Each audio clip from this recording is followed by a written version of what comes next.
Howdy, everyone. My name is Kuneyl. I'm a PhD student at the University of Illinois in the College of Education, and I study community college and community college history.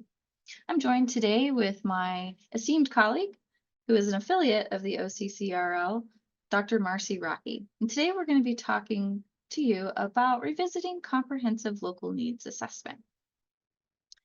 Without further ado, let's jump into it.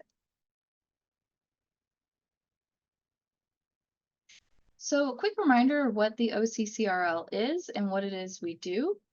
OCCRL stands for Office of Community College Research and Leadership. We are an office that has been studying community colleges since the 1980s. And our mission is built on 4 pillars, which is public engagement, equity-driven change, transformative leadership, and comprehensive P through 20 educational pathways. Our motto is strengthening pathways for all students through research and leadership. So this is the lens that guides our work.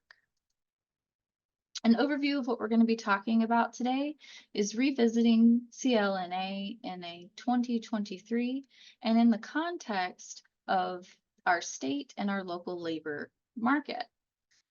We'll do a quick refresher on what we actually mean when we say CLNA, and then we're going to have an activity.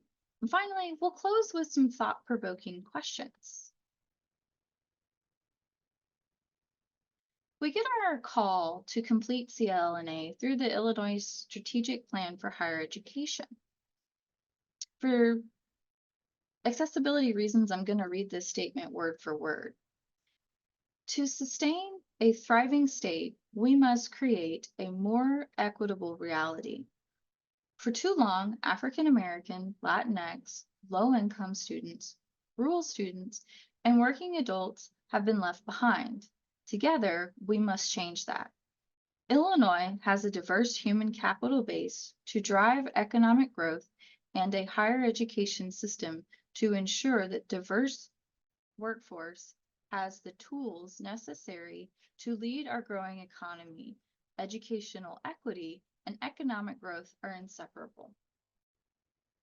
In other words, we can't have the future we want without an equitable education system. The strategic plan shows us that this equitable education system must be evaluated through assessment, and that we must consider both the historic inequalities and strategies to reduce them. Without further ado, I am going to turn it over to my colleague, Marci. Thank you, Kuneyl. So for a CLNA refresher, as you are probably aware, the Comprehensive Local Needs Assessment is required by Perkins 5 at the federal level. However, as was alluded to earlier, this is an opportunity to really use this process to think about equitable outcomes across our state. And so CLNA is really meant to center continuous improvement with an equity lens. So there are some key components to the process that will help us do that in our local context. So we'll get into these in more detail as we go along. But the key components when we think about, what it is that we are doing in the process that's called the Comprehensive Local Needs Assessment, we're looking at student performance data. We're looking at size, scope, and quality of our programs as defined by the state plan. We're looking at labor market alignment, again, in our local context. We're looking at progress toward implementing CTE programs of study. We're looking at recruitment, retention, and training of faculty and staff that support our CTE programs. And then we're looking at progress toward improving access and equity, again, within our local context, while we are also mindful of what we know about the state of Illinois and what we know about subpopulations that we might really need to focus on, especially within our local area. And we also understand that within the first cycle of this, there was a disruption with the COVID-19 pandemic. And so, you may take some time to talk to the people that you're engaging in this process with to think about, how far into these areas did you get in your first completion cycle, and how will that inform your next cycle of doing the CLNA. So we'll move into the specific component areas. The first one being student performance. Oh, I'm sorry. The first one being progress toward equity and access.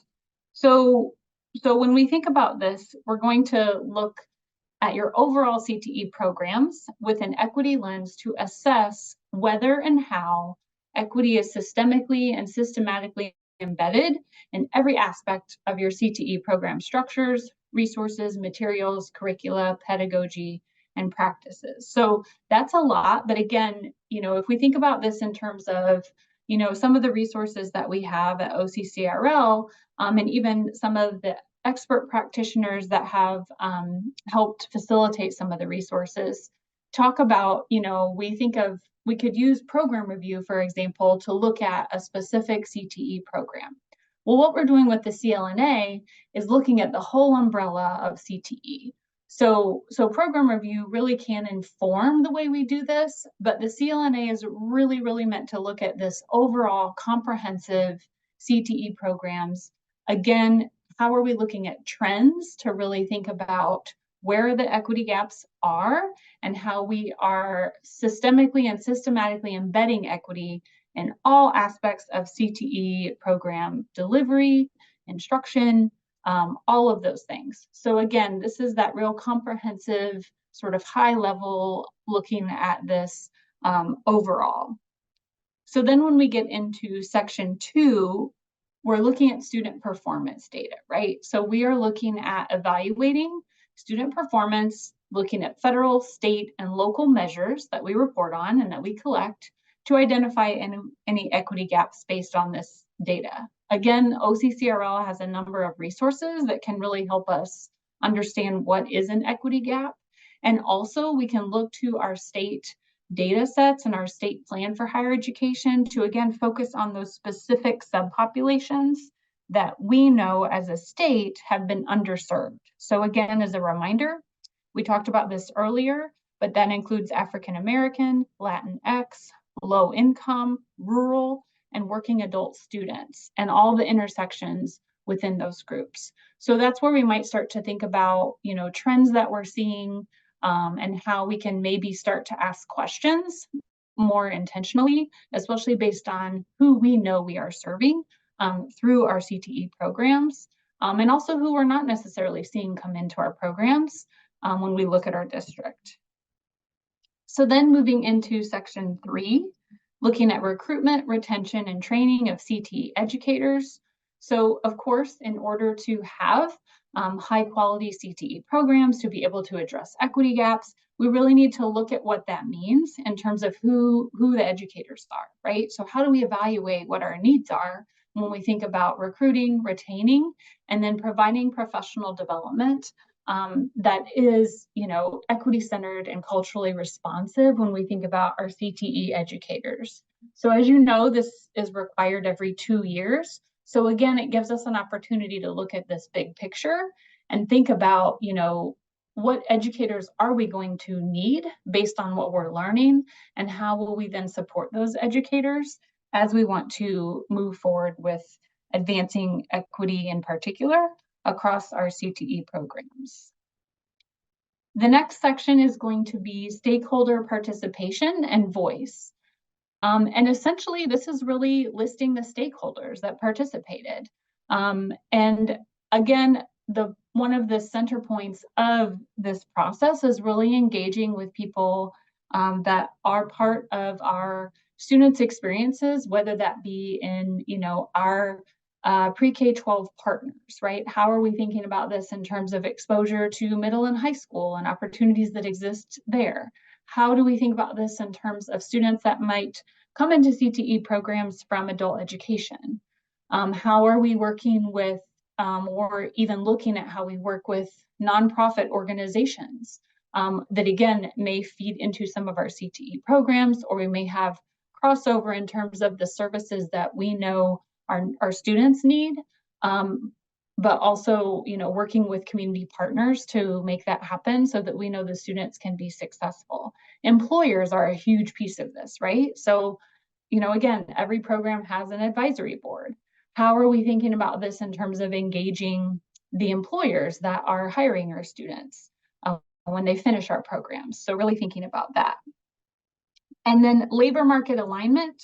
How do your programs align with state, regional, or local labor market needs and demands? We know that there have been so many shifts in the labor market, and the only constant is change, right? So again, every 2 years going through this process helps us anticipate, right? How does the labor market maybe look different? Where are there pockets of opportunity that maybe haven't been tapped into, or we see things sort of coming, if we talk to our economic development partners, what do we see coming to our area? Where do we see shifts? So how is that going to inform how we offer CTE programs to meet the needs of the labor market, which of course requires us to engage again, in large part with, economic development boards, with our community leaders, with our employers, to really look at that holistically and try to anticipate what that's going to look like, so that we can really be proactive instead of being reactive. Our next section is going to look at program size, scope, and quality. And again, using our state definitions of what that means for our programs and whether the number of programs or programs of study and courses that you offer meet the needs of your student population. So again, this theme of really trying to take time to engage in a variety of stakeholders to really ensure that, in a comprehensive way, how are we looking at what we are offering, knowing that it's relevant, knowing that it's providing opportunity, and where do we need to make changes, particularly as we look at our equity gaps as we plan for the next couple of years, and what we're thinking about going into our checkpoints, which we'll talk about too, but really, getting a chance to be proactive in that sense, and think about it more intentionally. And then section 7, progress toward implementing programs of study. Again, whether and how, according to Perkins 5, your programs of study at the post-secondary level are a coordinated, non-duplicative sequence of academic and technical content. So of course, throughout this process and throughout the document that you are actually creating, right, you're looking at these definitions of how, Perkins and how our state defines different things, but really looking at how are we making progress toward implementing programs of study in this way.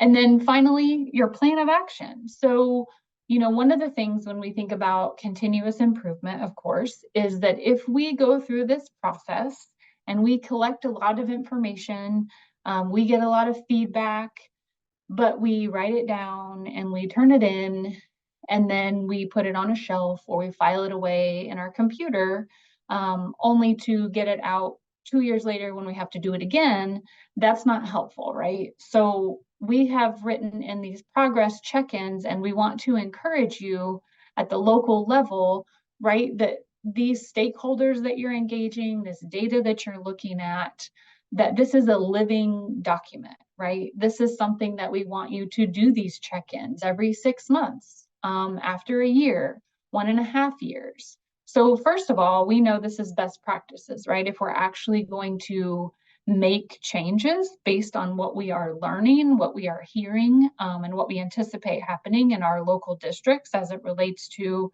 economic development, our students, that we have to, again, make this a living document and something that is embedded in how we are making decisions in real time, versus this is something that we have to turn in every 2 years.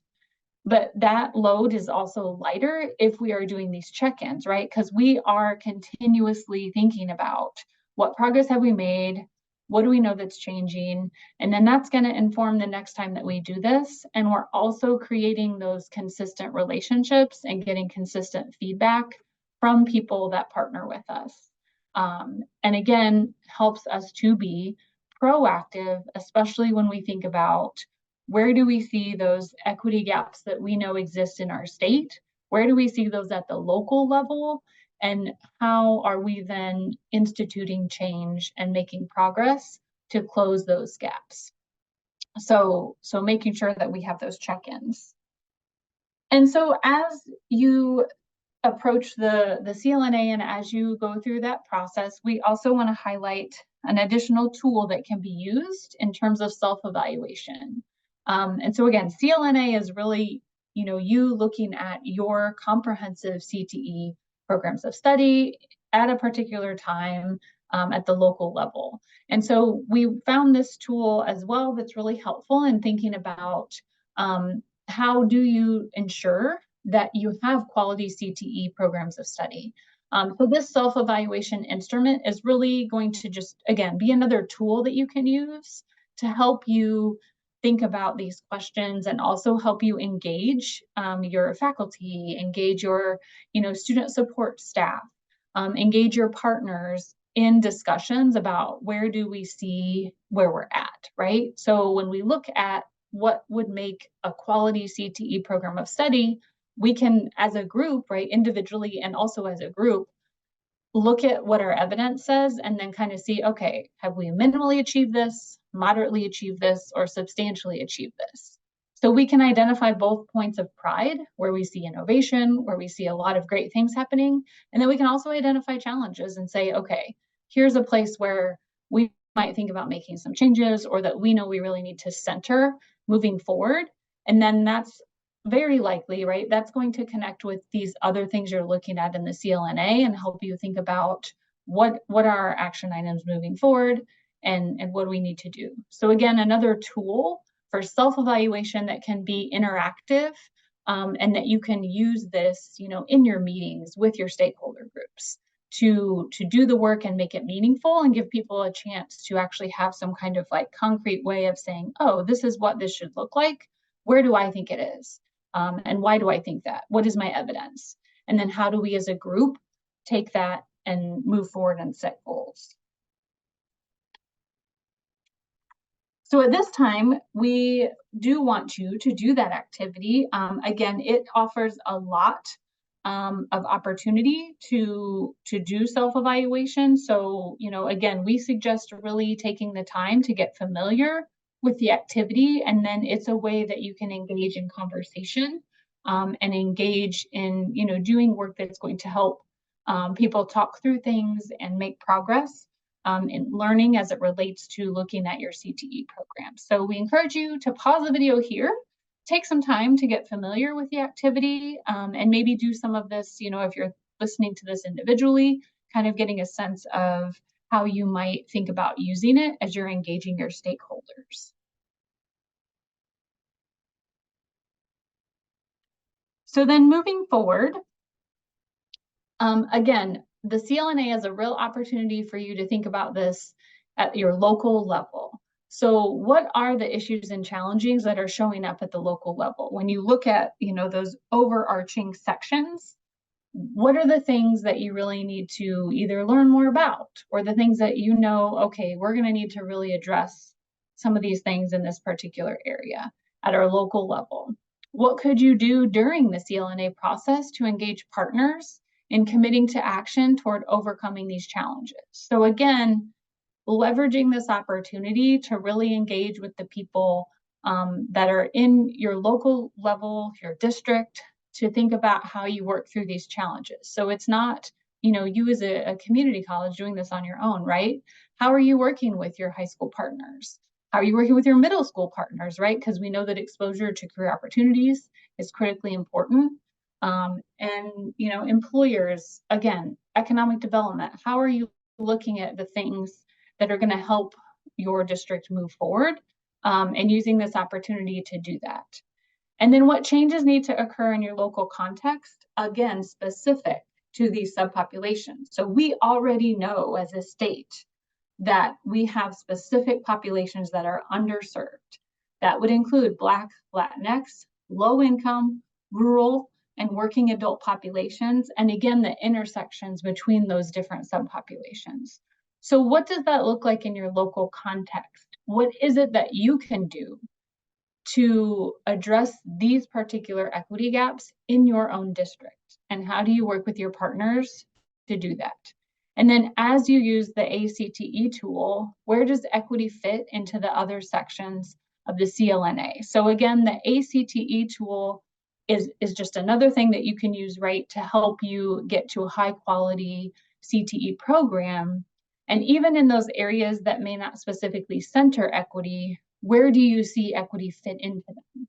So again, when you're looking at things, even if equity is not specifically written in there, what is it about that particular aspect of a CTE program where you're seeing equity gaps, or you kind of can understand like, okay, here's where maybe we see interest from particular subpopulations in our district, but then we don't see them actually come into the program, or how we understand, who does enroll, who finishes, all of those kinds of things. When we look at employment, right?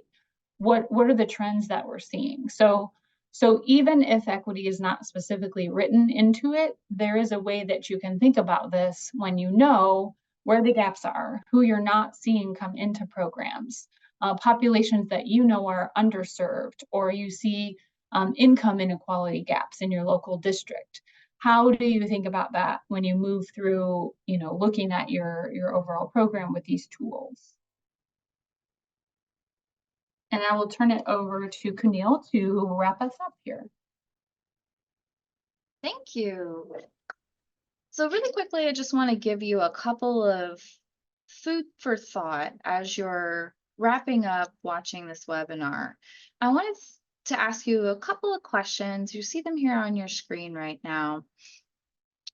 And really just kind of give you some food for thought. So what participants can you rely on to meet your immediate goals? What partnerships can you rely on to meet your immediate goals? What ones are still going to need a little encouragement? How will your plans advance equity in CTE programs in your college and in your district? And what are the primary action steps to advance CLNA in your college and in your district? What does that tangibly look like? Perhaps you already have a goal and this presentation is just to help you get there. Or perhaps you're still in the brainstorming stage and an evaluation can help you identify those areas. In our next slide, we have some additional resources that the OCCRL has provided to help you further think through this, learn a little bit more about CLNA, and identify equity gaps and where you can begin setting goals. We also have our contact information right here in case you have any follow-up questions. We'd be happy to chat with you or refer you to additional sources. Just in case you missed it, I wanted to pause for a second and remind you that the activity and the slides for this presentation will be found in the same location where you clicked on this webinar, so be sure to go back and revisit those items. I would also like to thank my colleague, Dr. Rockey, for assisting me with this presentation. Assisting me, really, she did the heavy lifting. And thank you for your time. Until we see you again, have a great one. Bye.